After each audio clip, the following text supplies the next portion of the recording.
champs, champions, friends, disgruntled neighbours. I am once again apologising for missing audio. So there's a couple of minutes just at the end where Laura, cut out. I'm really sorry. I don't know what happened. Just put it down to some dumb bitch shit. Thanks for listening. Don't worry. You can still tell what's going on. Lacey and Tay cover it fine. Have a great episode. I hope you enjoy. Bye.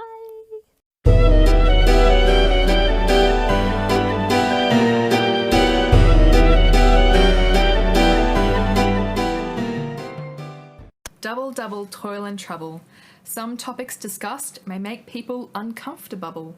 For fair is foul and foul is fair. On this podcast, we will definitely swear. A lot. Now round the cauldron go, trigger warnings listed in the notes below. Thrice and once the hedge pig whined, the cocktails cry, it's time, it's time. By the pricking of my thumbs, something wicked this way comes. Maiden, mother, crone. Plot twist, we're all the crone. The stories aren't all made up and the points don't matter. Welcome listeners to The Weird Sisters, a podcast about the blurst and bizarre and all the things you are happier not knowing about. Hello, my loves. Hi. Hello. Welcome back. Yeah. How is everybody? Mate, we're getting there. We is good. Yeah, restrictions are getting a little looser here in Australia. But we apparently have a 3-step stage, and first stage is everyone is allowed out a little bit more, but not that much more. At least it's not like some other places. Like I think the US, they're like all like full body contact services are like should go back to work, which is like masseuses, tattoo artists. What? And they're like, and everyone on Instagram that I follow that is a tattoo artist in the US is like, no. We should be like stage 3. We shouldn't be going back yet, but alas. The US that is country not is broken. doing well People need their either. tattoos. Yeah, No. aren't they now like, haven't they overtaken Italy with the most active cases? I think they've got like 100 and something. Is it 1 million or 100 something cases? I think it's 1 million. I don't know. But there's like 80k deaths or something. That's wild. That's fucking terrible. It's There really was spooky. a protest in Melbourne that's just happened. Christ, People yeah. wanting to be left out. There's some great photos of police tackling protesters. I love when a policeman tackles a protester. What were they? Were they protesting Bill Gates? What the fuck does he have to do with Oh, COVID? Like, I'm sorry, I don't understand. Barely balls deep into this pandemic yet, and they're just like, let's all gather in a public space very close together. Like, stop it. Just stop it. Fucking stop. Anyway, before I start going on a very detailed rant about the shopping centres that I work in, let's all introduce our lovely selves. for sure. My name is Laura, and I am the pair of pajamas you've been wearing non-stop for the past 3 weeks. Oh, ripe, delicious. I love it. My name is Tay, and I am the lethal barbiturate cocktail lovingly made by your wife. Ooh. Ooh, love some of those. Chin chin. And I'm Lacey, a blood-spattered Nissan. Ooh! Oh Come my through, God. Fast and Furious. Stunning. It's not Fast and Furious in this. I think I know In which this one case. you've done now. Slow and calculated, more like when driving. Anyway, this week we are dedicating our podcast to mums and Yes. letting you know the shittest ones we could find. Yes. Reason being, because it's just been Mother's Day. I, for once, had something sent on time to my mum, and I'm very proud of myself. I don't know how Very you guys good. did. 1 day late, but not too bad. That's because it was on a Sunday and the post didn't come. Oh, still good. But she was still very excited about her smelly candle. That's And cool. her very large bottle of Bailey's. She was very... Oh, It's yeah. her 2 favourite things. Booze and candles. Candles and Baileys. Yeah. Apple Nice. doesn't I fall respect far that, from the tree yeah. with me, I guess. I was going to say, isn't that what we got you most recently for a birthday? Yes. Yeah. Well, I was, the bad child. My mum's receiving everything a little bit later than other mums because they live in the sticks, and I just don't want to kill her with COVID. That's super I think fair. she'd be a happy mother not being dead. Yes. Yeah, I can agree So with I that. think that's the gift that I give her. Yes, I feel like Yep. not passing on a global pandemic virus is the best gift you can give to anyone. Any time of the bring year. a health hazard into your house. Congratulations. Yeah. I did the bare fucking minimum. We have a listener birthday to bring up. One of our listeners who has left us a comment in the past, a review, Shane. Happy birthday. Happy birthday, bud. He's asked me to admit some things on air for his birthday. Yes. Ooh. But it's not going to fucking happen, so fuck you, Shane. Happy birthday. Suck shit, happy birthday. Just kidding. Thank you for your support. Thank you. Thanks for listening. We Yes. appreciate it. Yes. And we love reviews. Just saying. Please send us Just more. saying. We need the validation. Yes. Thank you. Please give me a crumb of serotonin that we beg for every 2 weeks, please. Fuck. Please, Yeah. God. Your fortnightly updates on how our mental health is doing. Give me serotonin. You can see the decline. Just the graph of it zigzagging downwards. Yeah. Alrighty. Just a little quick warning before we really dive into this week's episode. As we are doing Bad Mums, much like last week, we've got a little bit of child death warning for you. And child neglect, Yes, neglect, death, maiming. Abuse. yeah. Yep. Just a whole lot of shit stuff. So if that's not too crash hot for you, look after yourself. You don't have to listen. That's fine with us. We'd love you to promise we listen. will- But Yeah. but again, subject matter, we cover some pretty fucked up shit. We get it. No, it's not for everyone. So yeah, look after yourself. Yeah. My mother, the only mother who listens to this podcast, tapped out really fucking hard at the leg severing last week. I'm sorry, Lacey's mum. It's Oh. fair. Look, at least I warned you not to Google it. Yes. And we Yeah, will but I reiterate that did. again. Do not Google Don't Google. that story. I Google want- Daniel Petrie. No. Don't. Okay. Alrighty. I'm up first this week. So I have a story for you. And it starts off the same way that a lot of these horror stories seem to start. So this is the story of Mary Beth Tinning. Yes. Are we familiar with sweet old Mary Beth? We are. Yeah. Oh, good. Okay. We are excited. Oh, good. So yeah, a bit of misery for us. Mary Beth Tinning grew up in a neglected childhood. She was born September 11th of 1942 in Duanesburg, New York. She's a Virgo, if anyone is interested. I'm a Virgo. Oh, stunning. Same. Her father was off fighting in World War II, and her mother was working full time. So Mary Beth was often passed from relative to relative to be babysat. And during one of those stays, a relative told her she was, quote, a mistake and unwanted. Charming. Fab. Yes. Excellent. So also Mary Beth claims that her father was abusive. He had beaten her and locked her in a cupboard as punishment. She said, and quote, "I guess he thought I deserved it." Oof. Yes. No. So not a great start. She had a brother who she liked to remind that you were the one they wanted, not me. Yeah. So there's Very a good. little cycle of shit stuff happening there. Anyway, so life was pretty miserable. Mary Beth graduated from high school in 1961. She was pretty average grades, average student, nothing too remarkable there. She kind of drifted between jobs after graduating before settling in as a nursing assistant at Alice Hospital, Schenectady, which is like 20 minutes from home. Like, I don't know, like the wiki made it sound like it was like a massive trek. But I travel further than that for work, so it's like 10 miles. I was like, oh, how long's 10 miles? And I looked, I was like, oh, it's not that far. Back to Mary Beth. She's a nursing assistant, so this is key. Remember this. Mm-hmm. She has some medical background. So she's graduated in 1961. Mary Beth meets her husband Joseph in 1963. So they go on a nice blind date, they mingle, la la la la, and then they marry 2 years later in 1965. Joseph, from what I've read, seems like an okay guy. Like, he's described as happy-go-lucky. Seems pretty chill. They have their first kid in 1967, who's named Barbara. Imagine having a baby named Barbara. It's very bizarre to me. It's such an They're adult coming name. to get you, Barbara. Yeah. Then they have their second. Favorite quote. Then they have their second named Joseph, and after his father in 1970, and then their third Jennifer in 1971. So 3 kids as of right now. 8 days after Jennifer was born, the third, she died due to abscesses of the brain and meningitis. Meningitis, for those who don't know at home, is an inflammation or bacterial infection in the membrane surrounding the brain and spine, and it's horrible.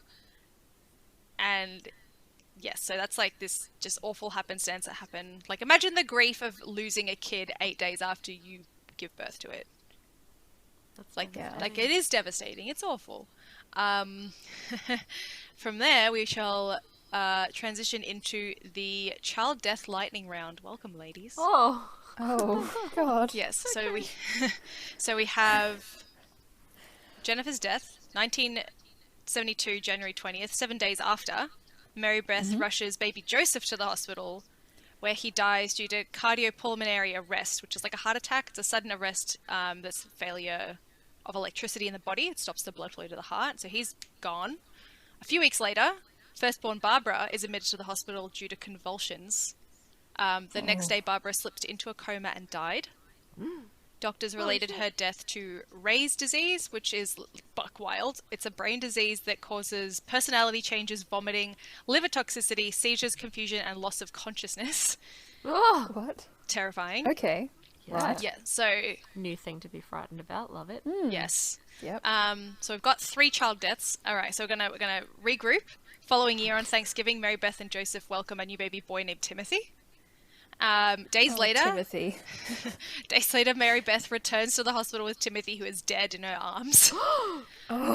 Mary Beth said she found him still in his cot, and the doctors found cause of death to be SIDS. Yeah. 1975, the Tinnings pop another one out. This is Nathan. A few months later, he dies in the car while Mary Beth is running errands. Mary Beth, very suspicious. Like, Yeah. Is anyone investigating at this point? Yeah, exactly. Exactly. Like, Wait, someone better be fucking looking at this. We will get into that later. So we have child death lightning round intermission. She also poisoned her husband in 1976. With barbiturate medicine. She spiked his grape juice, but he was okay with it though. He didn't press you mean charges. Oh. Yeah, Joseph How said, bomb-ass was this chick? right? Like pussy to bomb, right? Yeah. Like it has to be. They're popping kids out every 5 minutes, and she tried to kill him, and he's still like, nah, it's fine. Yep. No, it's too good. I can't. Yeah, this is I'd like, rather be dead than without. yeah, this is biblical pussy.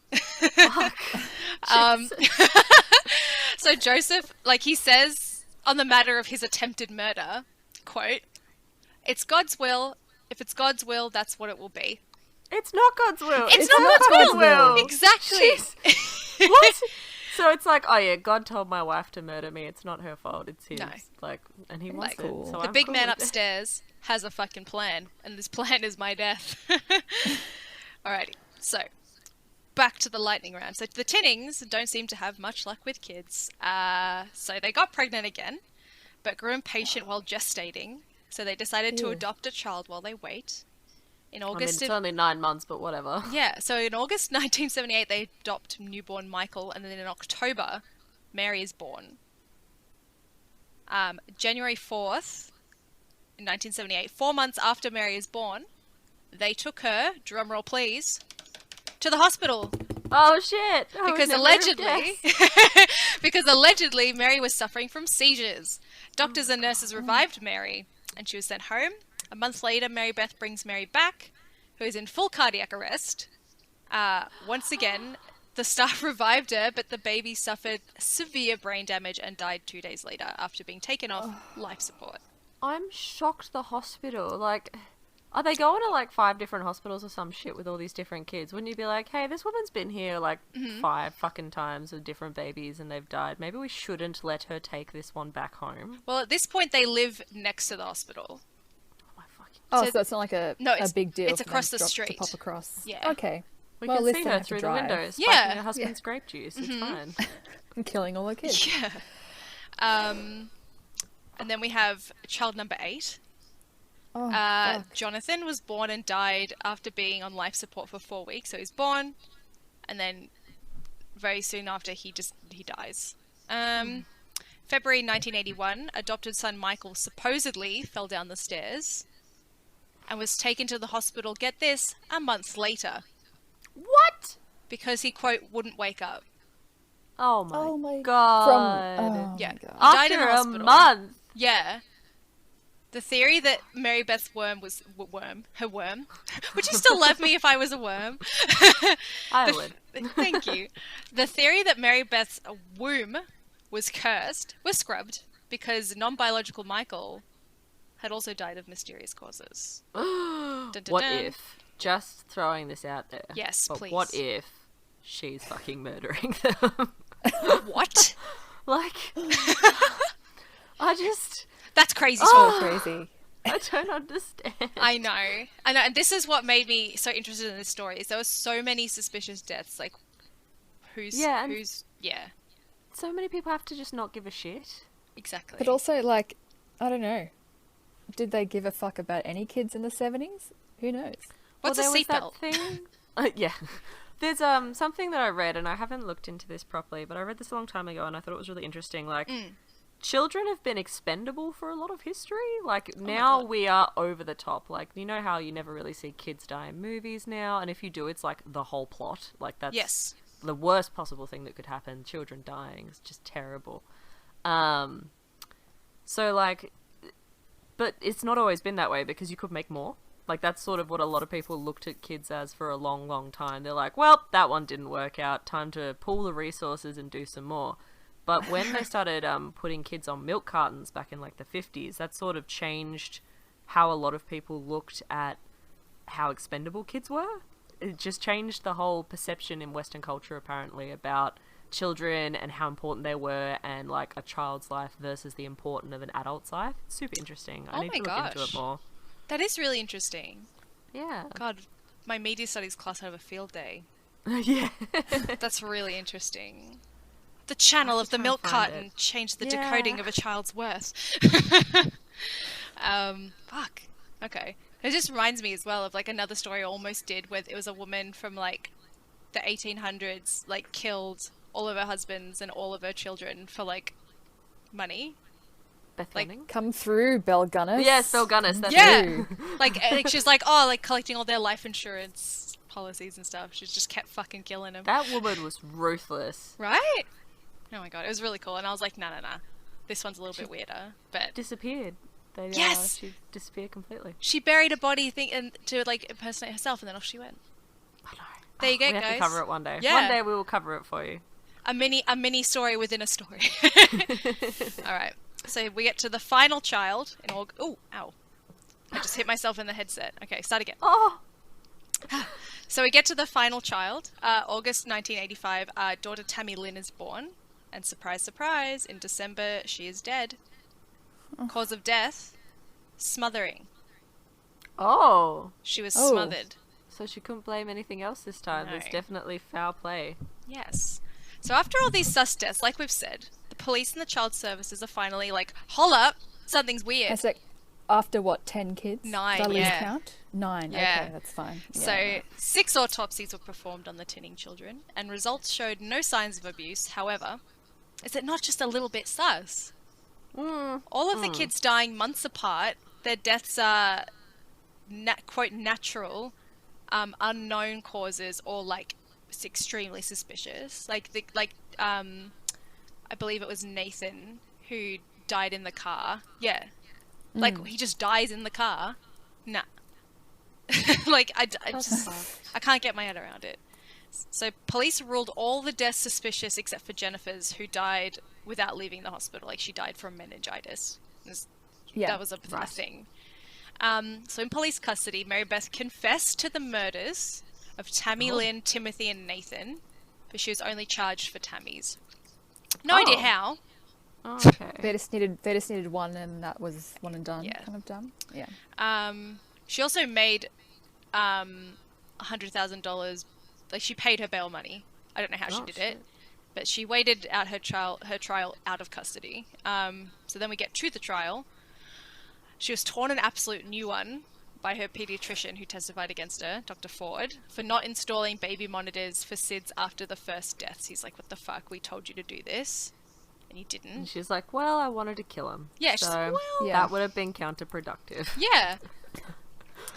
So the trial lasted 6 weeks, and Mary Beth was found guilty for 1 count of murder in the second degree, which is unlawful killing without premeditation, because I've never understood what it was, and I've watched so many crime dramas, so now we know. She was convicted of murder by depraved indifference to human life as a count.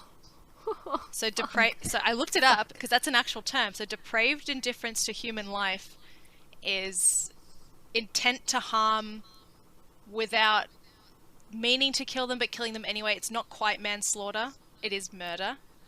Right. It's like having so little indifference for human life that you do kill someone, but it's not accidental enough to be ruled as manslaughter. It's so fucked. Right. So it's not like drunk driving. It's more like when you drive into a crowd of fucking people and you just like, hope they get out of the way. Yeah, essentially. So this is where husband Joseph comes in, tells the press, I think she's innocent. So she spiked your grape juice. Yeah, so his brain has been pickled from that poison cocktail. He is a fucking idiot. Fucking hell. I wonder, like... So all of this sort of makes me wonder, like, okay, so she got away with it for long enough to kill 9 fucking kids, and her husband stayed with her after she tried to murder him. How, like, manipulative and charismatic is this woman? Like... Exactly. Who is she? Is she fucking Cersei Lannister or some shit? Potentially. Because, like, all the stuff that I read, I found a few different websites. It was all very much around, like, just the kids dying. There wasn't very much on her. But there is a documentary on YouTube that I had a bits and pieces of, which seems really interesting. So I can link that to our socials if you like. WeirdSistersPodcast.com. Please do. Yes, it's very interesting. So Mary Beth is sentenced 20 years to life in prison, which is 5 years shorter than the maximum punishment for a crime of this nature. Lucky. Ugh. So she applied for parole 4 times before being granted on her 5th attempt, and she was released in August 21, 2018 at the age of 76. She's still kicking. Yeah. Thank fuck her womb isn't. Jesus Right? Christ. Let's keep her... Menopause. I've never been happier to well know away. So it's suspected that Mary Beth suffered from Munchausen syndrome by proxy, which is a disorder that causes caregivers to fabricate an illness or conditions on their children or those under their care. So it's sort of as like a cry for attention that they vicariously feel the comfort through their ill kids. The fabrication... So the fabrication often leads to serious harm as their attempts to fake a condition become more extreme. So Munchausen syndrome is the faking of an illness of the self, while by proxy is faking of illness of others. So there's two separate things. But it is quite, because it makes a lot of sense, right? Because every time she just brought them straight to the hospital and was like, it's doing this thing wrong, and then they're dead. Yeah, I never thought about it like that, because for some reason my brain didn't go to Munchausen's, like, just because of the way that, I don't know, there's just the fact that they all died. But you're right. Yeah. Of course. Yeah. So again, like she, as I said earlier, she was a nursing assistant. Like she had some medical knowledge, however little it may have been. She would have known at least how some of these conditions may have looked to an outsider. So she could have just been like, oh yeah, she's had convulsions, as she brings in like little Barbara, like she's dying, and like, oh yeah, you're right, she is. But no, she could have been anything that killed her. Yeah, she's having convulsions because of the rat poison I fucking fed her, but whatever. Yeah, it's cool, it's whatever. But that is, my friends, the story of Mary Beth Tinning. Thank you. That You're was welcome. really, really interesting. Yeah. I had not heard of her before, and that's wild to kill 9 of your children and for your husband to still be like, she didn't do it. She's fine. It's fine. I know. It's crazy. Bit of sauce for you. Crime Library, Wikipedia, and People Pill. Thank you very much. Cool.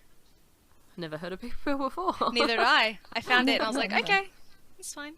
This will do. This will do. Amazing. Yeah. Thank you. You're welcome. That's wild. Yeah, short and sweet. Just a bit of child murder for your Friday. Yeah, just a little bit of child murder. I have a another short and sweet one. Take us away. I thought I'd go a different way this time, because there's different ways to be evil. Mm-hmm. So I decided to Yes. cover Raquel Thompson and her daughter Josiah. Okay. So this is a recent one. Houston, Texas, November 17th, 2015. Around about 8 p.m, 25-year-old Raquel goes out on a drive with her 24-year-old live-in boyfriend, Cornell. Cornell Malone is his full name. Nice. So they go to pick up a pizza from Domino's, which is where he works, and also a prescription from Walgreens. There is a little bit of conflicting info about that exactly. Apparently they may also have gone to visit Cornell's brother. But the crux of the matter is they left her 4 children home alone, and they are all under 5 years old. They did not... Yeah. Okay. Oh. They did not advise the children's grandmother, who actually lived in the same apartment complex, that they were going out and leaving the kids alone at home. And they were out for a minimum of 2 hours, possibly longer. So this was like they did this all the time, basically. Yep, yeah, exactly. With the kids alone. Yep. Later on, CPS finds some information that she readily admits to. But yeah, this is not an isolated incident. This is a regular thing that they do. Apparently they're fine, so why worry? So they return home. In court, Cornell basically said the kids were all crying, and they pointed us to the kitchen.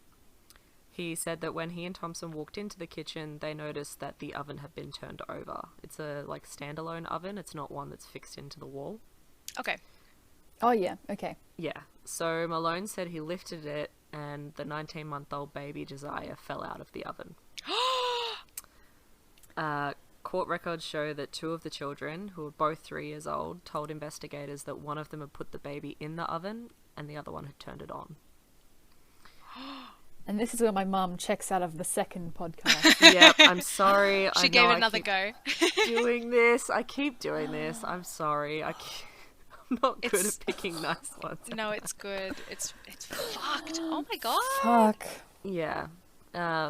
So apparently Thompson tried CPR, but it was too late. The child had multiple fatal burns and had already died. The children told the CPS worker that they wanted to make the oven hot for play, and the baby was kicking the oven door while inside. Oh my So- god. Yeah. It's fucking awful, because those kids are going to carry that shit around for the rest of their lives. Yeah. I cooked my sister. Like, how fucked is that? Oh my god. Yep. Exactly. Cornell said that there was a strange smell when he entered the apartment. So that's pretty bad. Yeah. It's Yeah. it's your dead baby. Yeah, exactly. Wow. Oh my god. It's brutal. So basically the couple had previously been investigated by CPS, and Raquel readily admitted that she frequently left the kids alone to drive her boyfriend to work. She also drove with the children in her car without a license or with car seats. Again, they're all under 5. The baby was 19 months old. Like, Yeah. and I'm guessing that she, considering like how close together these kids' ages are, like they're all within obviously 5 years old of each other. If you're driving around without car seats and shit, you've got a little baby at least at some point that you're doing that with, and their fucking heads and necks are not a good thing to No. have snapping about when you're fucking turning a corner or braking violently or anything like that, which sometimes you have to do. It's And so babies' soft. heads are so soft. Yeah. So soft. Yeah, exactly. So, yep, she does that shit. Malone and Thompson, 25, are each charged with 4 counts of child endangerment for the incident. During her sentencing, Raquel was 8 months pregnant. Oh god. Yep. So she's just like, it seems like this is a thing. Hey, they just keep fucking having babies. Pull-out game weak as hell, bruh. Yeah, dude, come on. Condoms are at least 98% of the time gonna Yeah. do the job. Please It's just, it's fine. Just don't. Oh god. stop shooting up the club. Stop. That's really good. That's really Sorry. good. Fuck, Everyone that's that had to hear that come out of my good. No, mouth. it's good. Oh. So Frederick Price, who is two of the children, the two 3-year-olds, he's their father. He came to the apartment complex looking for his two kids on the 19th of November, 2 days after the incident. And obviously the place was fucking surrounded by... Because at first they weren't charged, which I thought was really interesting. Like, it was some time later before it was ruled that they had caused this. So at first they're just at home, and the place is apparently surrounded by news, etc. And so he talked to the journalists that are standing out front of this apartment complex, and he said, "I need to know where they are. I haven't heard from my children in months. I've been trying to contact Raquel." Apparently he'd been unable to contact her. No replies to his calls or messages or social media requests. He may or may not have been the father of Desire. There's no paternity tests and no one knows who her father is. So, ending on a downer, children were put into temporary foster care until a suitable relative could be found, and I could not find anything that happened to them after then, probably for their protection, because obviously they're kids. She would have been 6 years old this year. And that's another terrible fucking mum. Holy shit. So how long did they get in prison? So I couldn't actually find anything that didn't make me go behind a paywall. Classic. It's Modern classic media. stories. Yeah, exactly. Like, there's a Wikipedia article that briefly mentions it, but like a lot of the news sources that I could find were obviously when it first happened, and then during the beginning of the trial, and then interest apparently dropped off. Like, there's a couple of follow-ups that I found that were like her family and her saying that she's not a bad person, she just made a terrible mistake. But it seems like you made a lot of fucking terrible mistakes to leave your kids at home a bunch of fucking times. Yes. She's actively admitting that she does it regularly. Yeah, exactly. So I managed to get like, and again, so half of these news articles you read, like, they're just barely written in English. You're just like, what the fuck? Like, this is supposed to be for the Houston Chronicle, but for some reason you can't string a sentence together. Okay. So I got my info from Fox and from ABC and from Wikipedia, and I couldn't really find how long they were sentenced for. I can't find anything that happened to them after then. I can't find anything about what happened to the children, but yeah, there's a lot of news articles out there about it and a couple of videos of the case. There you go. Wow, heavy. Yeah. Thank you. Heavy. Oh my god, that's Real fucking sad. That's insane. See, there's a, again, just launching off from that, there was a story I was going to pick about a woman who put her child in the microwave. But I did see something about that. I thought it might have been too grim, but maybe I'll save it for next time. Save it for later. Yeah. Fuck. Oh, fuck. Babies in white goods. We'll do that episode. Oh. No, we're not doing that episode. We're going to use this episode. This is the last episode. This is our birth control series. Welcome. Yep. A podcast within a podcast. Stay tuned for our Shit Dads episode on Father's Day. Oh god, yes please. That's yes, not please. far away. That's Ooh. coming up. September. Yeah. Oh, I thought it was June for some reason. Sorry, don't worry. I think that could be like the American one. They have different Yeah. days for us. That being My dad's said, birthday's in June, so it could be it too. yeah. That being said, time is a construct and it doesn't actually exist. And I feel like this year has both gone so slow and so fast. So who knows? September could be tomorrow. Or you could be listening to this in September. In that case, hello from the past. How are you? Yes. Did So COVID take us spooky. all out? Ooh. Ooh. Our podcast is left behind like a soundbite from a Fallout game. Piece together the past. Oh god. Lacey, what do you have for us? Guys, Yes. saddle up. Okay, buckling in. We are ready to go. We are ready to go. So I've been obsessed with this murder. Oh god, for probably over 10 years. I think I first read about it in a book called Small Sacrifices by legendary crime writer Anne Rule when I was about 12. Is that appropriate material for a 12-year-old? Look, in saying that, my parents never censored what I read No. Yeah, neither. Yeah, neither. or watched or listened to because maybe they didn't know.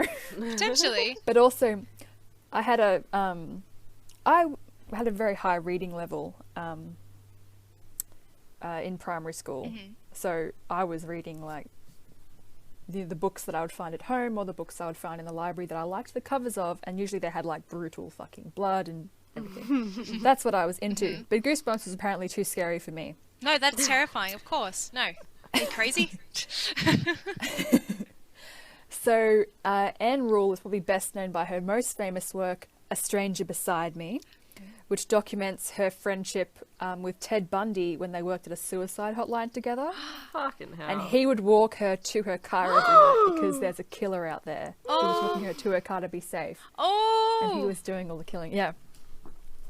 So if you're interested in true crime at all, she's an amazing woman. She left us with a huge catalogue of true crime books. So go forth and conquer.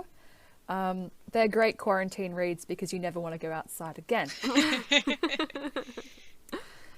Okay, we ready? Let's Yes. go. May 19th, 1983. A red Nissan sped into the emergency drop-off area of the Mackenzie Willamette Hospital in Springfield, Oregon. As the ER staff ran out, they were greeted by a blonde woman with a bloody arm, staggering towards them. She repeated the same sentence over and over. Somebody shot my kids. Nurses looked in the car windows to see 3 very small children covered in blood, and all appeared to be shot at very close range. 8-year-old Christy had suffered so much blood loss that she'd had a stroke. Danny, aged 3, was at risk of paralysis, and Cheryl Ann, aged 7, was slumped in the front seat and was pronounced dead on arrival. Oh my god. The mother, 27-year-old Diane, remained calm and collected as her children were wheeled into the OR for delicate life-saving surgery. She told the nurses who were tending to her superficial wounds on her arm from where she was shot trying to ward off the gunman's blows. Right? Are we getting that feel Yeah. right now? Sure. She and her kids had been driving home from visiting a friend, and she decided to do a bit of sightseeing on a desolate span of highway at 10 p.m. at night. As you fucking do when you've got 3 little tired kids. When a, quote, bushy-haired stranger, unquote, waved down the car. Thinking he needed help, Diane pulled over. The man attempted to carjack them, and the man pointed his gun through the window of the car and shot all the kids. Diane got shot in the arm, but meh. Yeah. And then she had driven, quote, like a lunatic, unquote, to the hospital. Remember that for later. Okay. Okay? Drove like a lunatic. Lunatic. Okay, good. We got that down. Cool.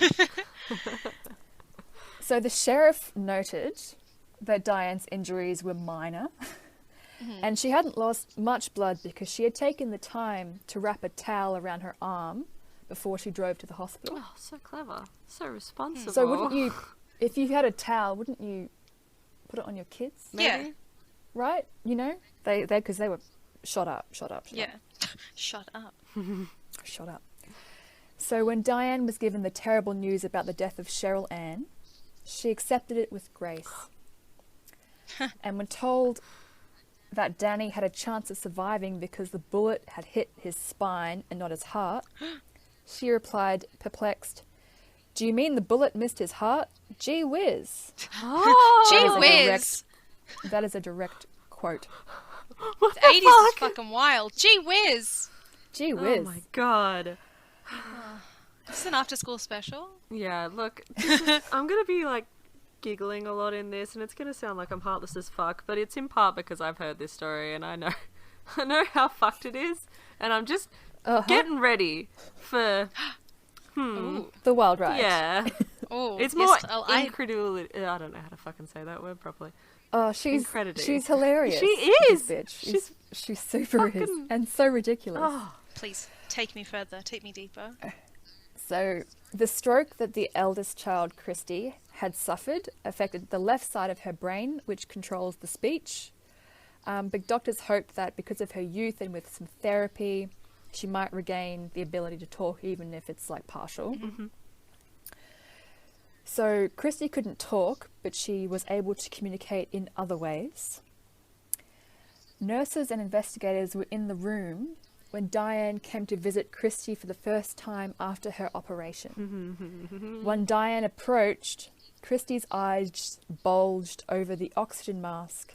Diane leant down, squeezed her daughter's hand, and said through clenched teeth, "I love you." Oh. This is a quote from Paul Alton, an investigator. Quote, "I happened to glance at the heart rate monitor, the pulse, when Diane came in," he said. Quote, "The scope showed Christie's heart was beating at 104 times a minute. Fuck. But when Diane took hold of her, that scope jumped to 140C. That's huge. Ooh. Terrified. Absolutely terrified. Like, this girl was. As a reference, because I have a Fitbit, I know that my resting heart rate is like 68. So that kid was fucking terrified. Oh my Yeah. god. It's double. Yeah. What the fuck? Holy shit. So, just a little bit about Diane Downs. Yes. Because it's so funny, guys. All right. She was originally born Elizabeth Diane Friedrichsen in Phoenix, Arizona in 1955 to parents Wesley and Willadine. There are Ooh. fabulous names in this piece.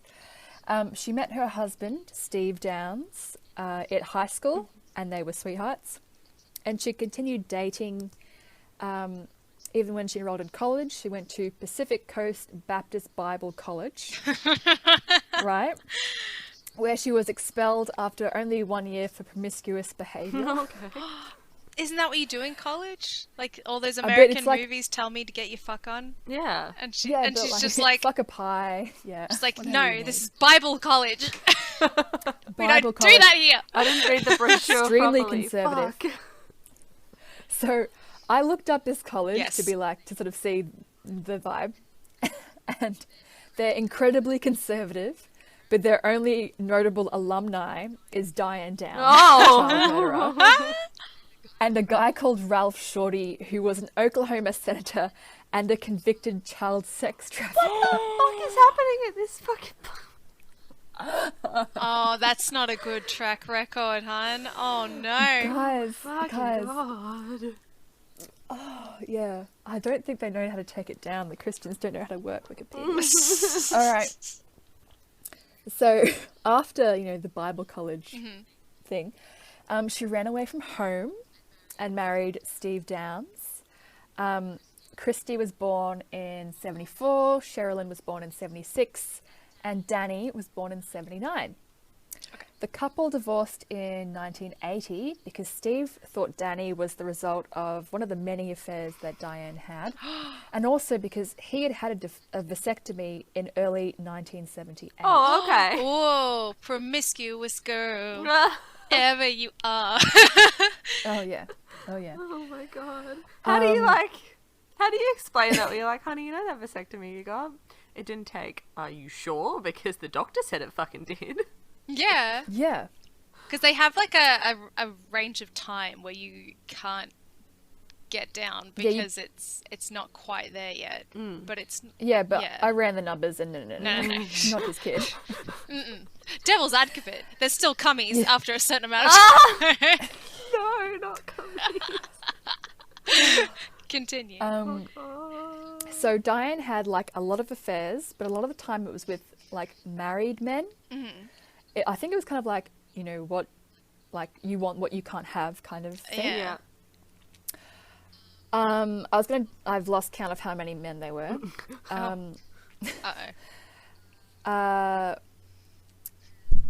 She was a postal worker. So what she would do is she'd like fuck the men on her postal route. I'm not even kidding. But she refused to deliver Playboy magazine because that was too far. Oh, yeah. Yeah, of course. Yeah. Also, Yeah. those Playboy centerfolds look better than she does, and she doesn't need distraction like that, so. In saying that, she was very pretty. Oh. Blonde hair, blue eyes. In the made-for-TV movie, she's played by Farrah Fawcett. Ooh. I could dig that. And in the press would later dub her Princess Di or Lady Di, spelt D-I-E, by the way, because she kind of looked like Princess Diana. Princess Like, Diana, how dare they besmirch her name? loved Princess Diana. Yeah. So Diane, the only thing she was good at was being pregnant. She loved being pregnant. And she was very, very good at it. Like always, she knew her cycle so well that getting pregnant was a snap. That's what she told a reporter. How some people are so good at that. I'm always surprised. I'm like, oh, that explains a lot. Yeah. That explains why I'm a raging bitch this past week. So she decided that she would become a surrogate mother, to get the money. Okay. Oh, okay. But she failed 2 psychiatric exams required for the applicants. And one of the tests showed that she was intelligent but psychotic. A fact that she found funny and would brag to her friends about. Okay. Oh yeah, the test that I was psychotic, so. Yeah. But I'm smart! But I'm Yep. smart. To be fair, I'd be pleased if anything said I was smart, and I'd tell everyone no matter what it was. Yeah. So she did pass at least one psych test and was actually paid 10 grand for carrying a baby to term. Mm-hmm. So she's had 4 kids now. So she failed a couple of psych tests, but passed one, so that's fine. She can bring a life into this universe for 10 some poor couple. So she loved being pregnant, but wasn't super into taking care of the kids. Neighbours were found that the children were neglected, weren't dressed properly for like the weather. They would knock on their doors asking for food because they were hungry. I feel that, because, like, as someone who likes to play The Sims, once I've made the family, I can't be fucked playing the game. Can you please I not just have kids? Oh, yeah. Oh, you know what? For you, I promise. Thank you. Thank you, I appreciate that. So if Diane was unable to find a babysitter, she'd still go to work, leaving 6-year-old Christy in charge of, a 5-year-old and a baby. As you do. Yeah. So everything got a little bit more intense when Diane met the man of her dreams. Oh. His name was Robert Knickerbocker. Oh, the names. It sounds like a telly movie. It is. It fucking is. And he went by Nick. Okay. But she was obsessed with him. She wanted him to leave his wife. She stalked him. She stalked his wife. Oh. He was not inclined to be with her and leave his wife. I'm not sure if he had kids of his own with his wife, but he told Diane repeatedly he was not interested in, quote, being a daddy, unquote, to her kids. Jesus Christ. It's fair, He dude. didn't want kids. Like, fair, but also, she's a crazy person. Don't say that shit to her, because she's going to be like, oh, it's the kids that are the problem. Yep. Yeah, I should get rid of Yeah. those, right? Yeah. Oh. Uh-oh. So this was like mad panic in this part of Oregon. They had a huge manhunt for the bushy-haired stranger or the bushy-haired man. There was no witnesses. There was no man, basically. But all the sheriffs and the people at the DA's office they didn't believe her. Oh, good. Yeah. So they were on this for the start. Good. Oh, good. So they can't believe that he would shoot up a car full of kids, because if he wanted the car, he would have just shot the driver. Yeah. Like, the kids wouldn't have been an obstacle. No. He's nothing to gain by shooting them. There's no point, right? Yeah. Nothing. The forensics didn't add up. Diane kept changing her story about where she was when the kids were shot. She said that the bushy-haired stranger leaned into the car, shot the kids, and shot her in the car when there's blood splatter on the outside of the car. So, because somebody was standing outside the car shooting in through a passenger window, shooting all the kids. Ooh. So, She's so bad at this. hearing... Yeah. she thought she was so smart and she was above this and she could outsmart the Like, police. you dumb bitch. Oh. Fuck. Like, she's evil, So but after- she just the stupidity is Oh, usually she's what so fucks me stupid, up. Like, yeah. I'm just like, no.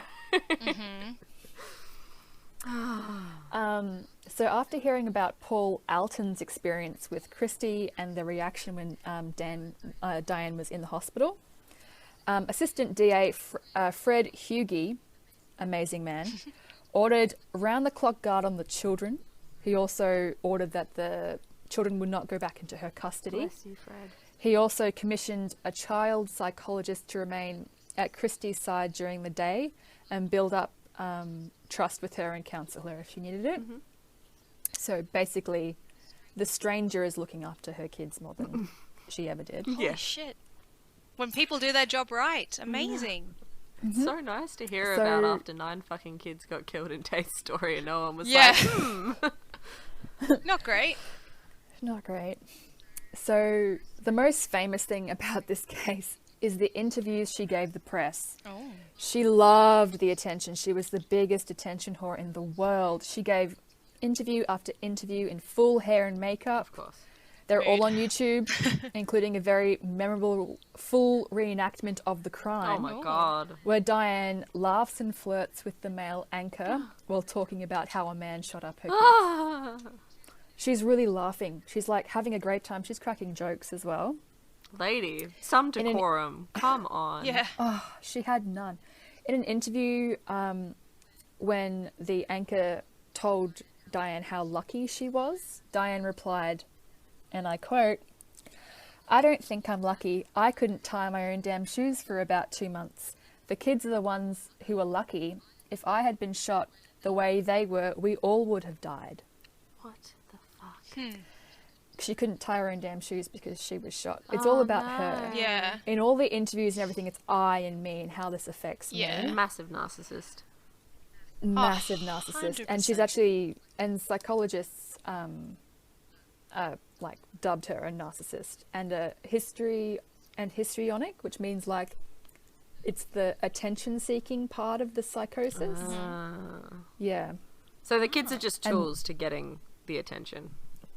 Yeah. Right. Yeah. Okay. And the pregnancy falls into that as well, I guess, because like she loved being pregnant. Because what did people do when you're pregnant? Everything Yeah. for you, constant attention. Yep. But also, something that Anne Rule said in her book, probably not the direct quote, but just going from memory, people, like normal people, have kids because they want something to love. They want to love them. Diane had kids because she wanted them to love her unconditionally, which is what kids do Yeah. for their parents, right?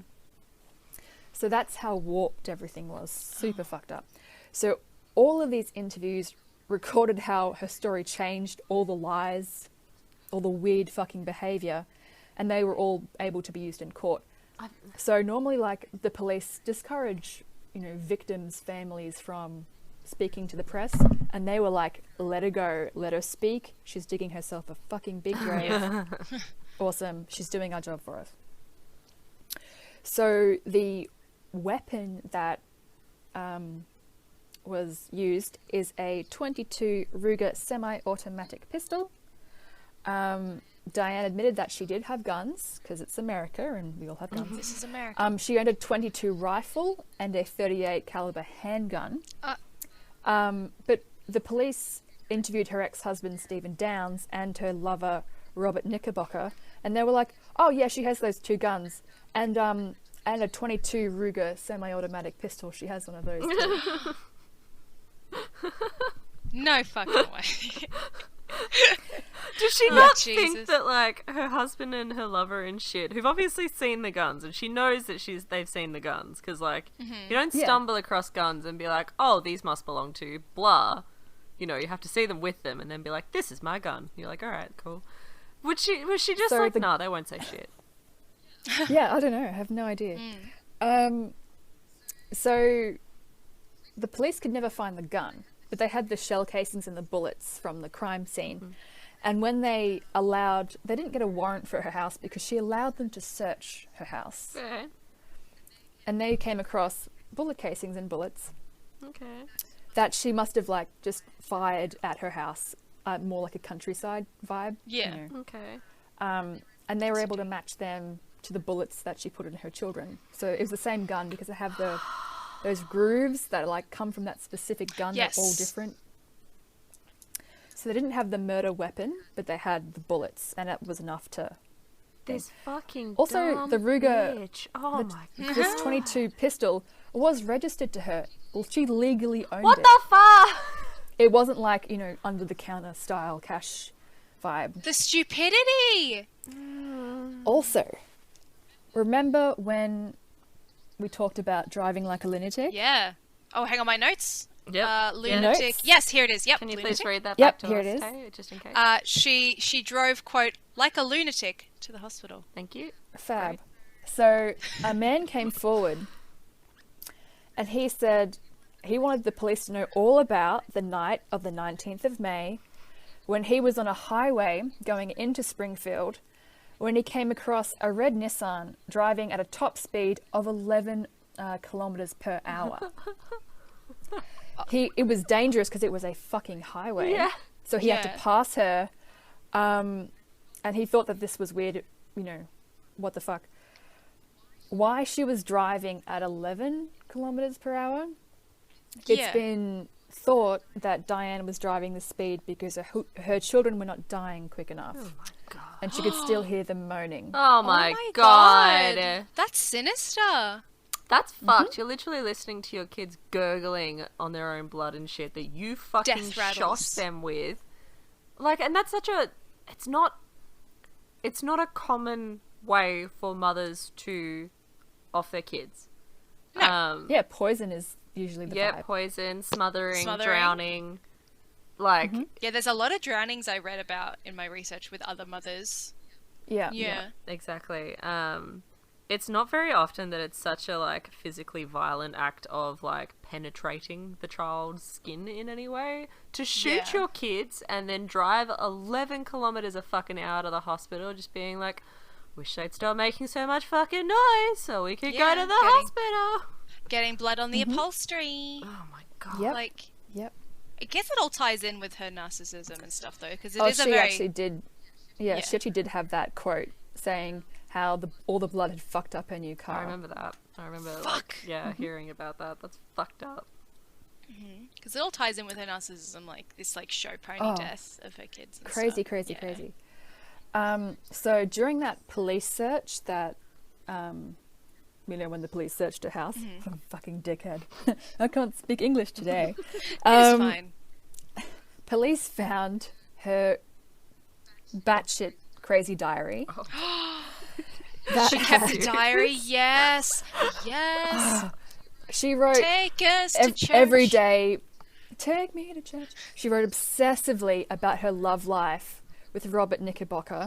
She'd also write like fan fiction of their like sexual It's like a times. Mills and Boone novel. Like a Mills and Boon's novel about her own life with this real life man. Fuck. What the fuck? Like I know people do it about K-idols, but like at least that's entertaining. Robert Knickerbocker was nothing to look at. I don't understand why she was so obsessed. Oh my god. And all of the parts of it's like, but he doesn't want kids, and in all of her fan fiction there was no kids and stuff like that. Oh. So the children were a huge hindrance to this life with her lover that she couldn't live without. This is fucked. And that was the full motive. And she'd written it out, and the diary entries are so crazy. And she writes really bad poetry. Oh. Oh, hun. Also, another item they found in her house Yes. that she'd purchased a couple of days before the shooting was like a ceramic unicorn with all the children's names inscribed on it. Ew. It's like what you put on a grave, Ah, ooh. you know? Like a Those, keepsake, like, yeah, 'cause- yeah. Like they have teddies and stuff, Mm-hmm. yeah. Speechless with how fucking stupid this chick is. I can't get over it. I know. So, Diane was arrested 9 months after the shooting for 1 count of first-degree murder and 2 counts of first-degree attempted murder with assault. Oh.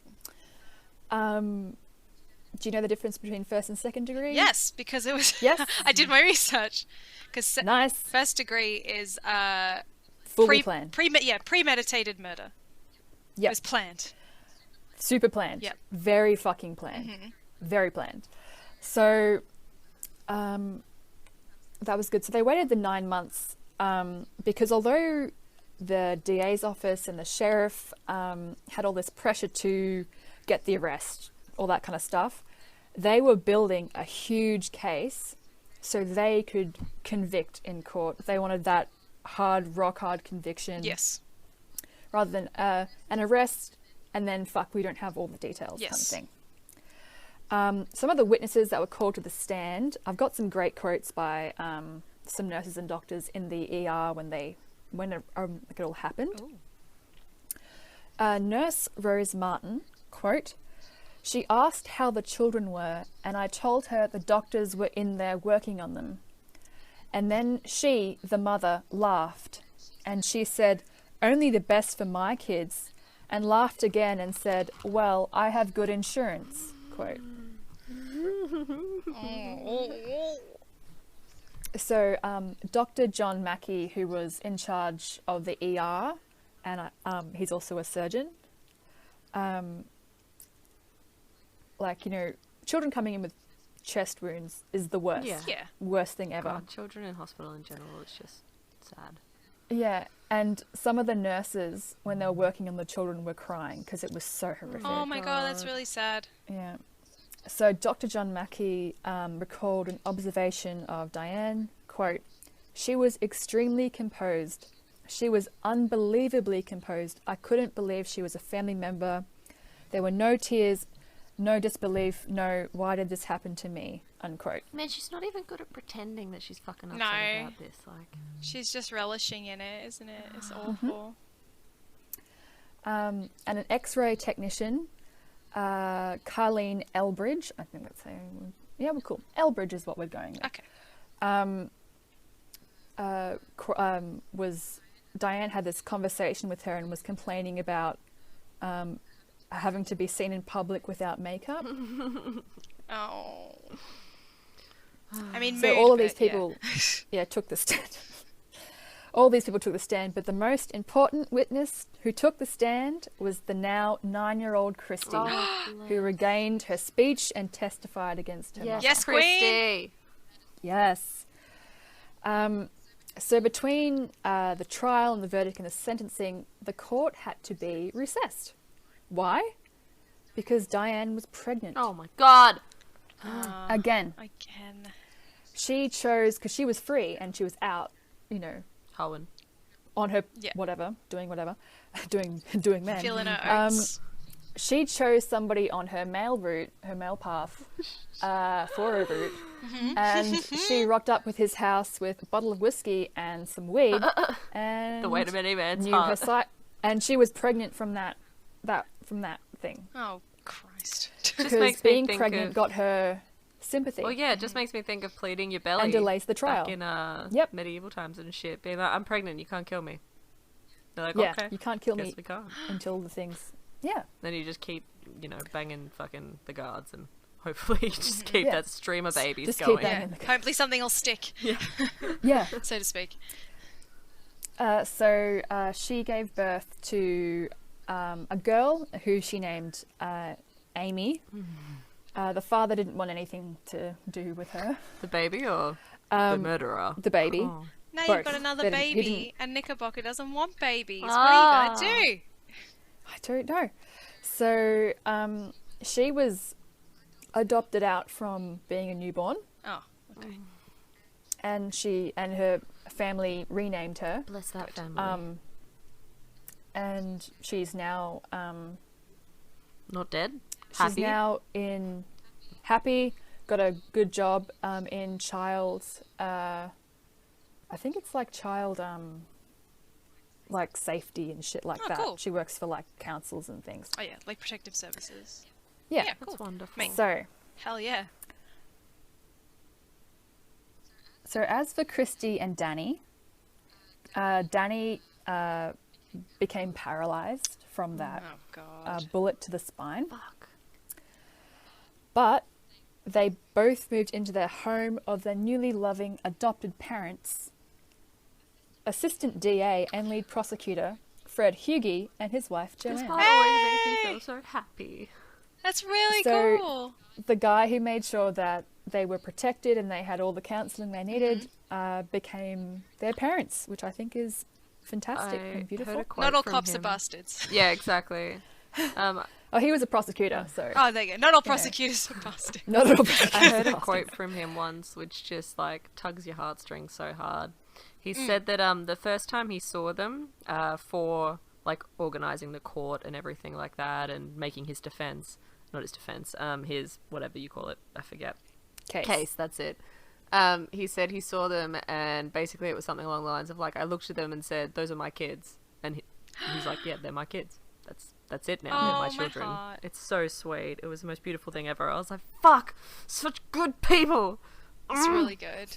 This is like the complete opposite of my story where no one seemed to give a fuck.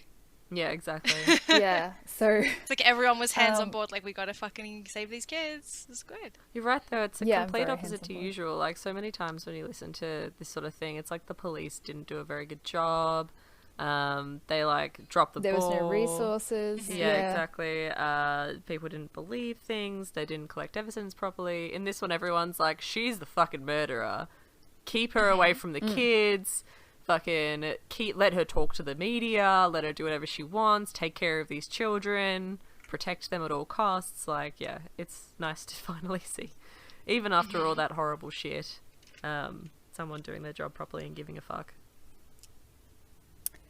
So Diane was convicted of all of the things because the case was great.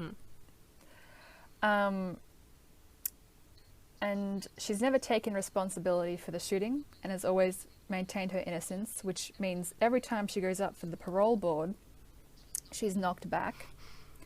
Not to mention, in the late 80s, she actually escaped for 10 days. A breakout. She escaped prison for 10 days. Prison break. And her excuse was she needed to use the phone. She tried. There you go. The delivery. Oh, fuck. Oh my that was God. good. So she was moved to like a supermax for women as well. That's because, she fucking escaped. She also got extra years on top of that as well.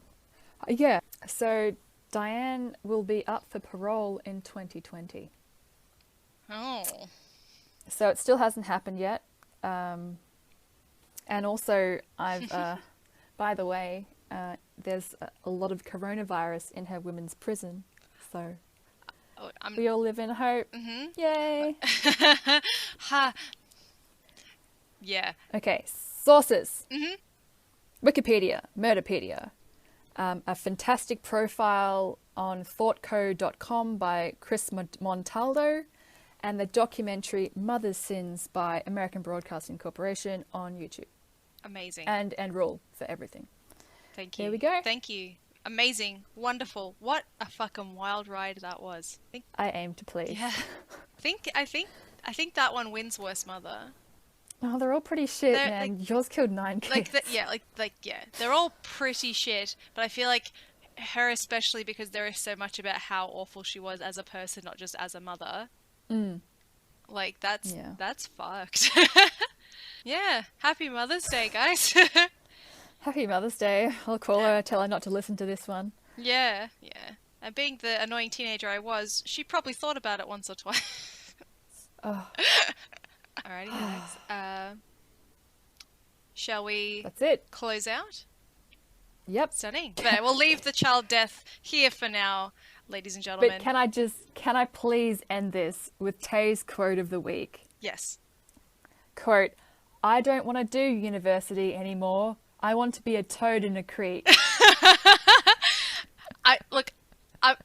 It is a time, and I do stand by that statement. To be a toad in a creek would be a fucking, just the best thing ever right now. I'm struggling. Alrighty. Goodbye, witches. Goodbye, witches. And don't forget to find us on our socials at weirdsisserspodcast.com. Goodbye. And wash your hands. Wash your fucking hands. Wash Stay your home. fucking hands. Stay home. We love you. Fuck. Bye. Goodbye. Bye.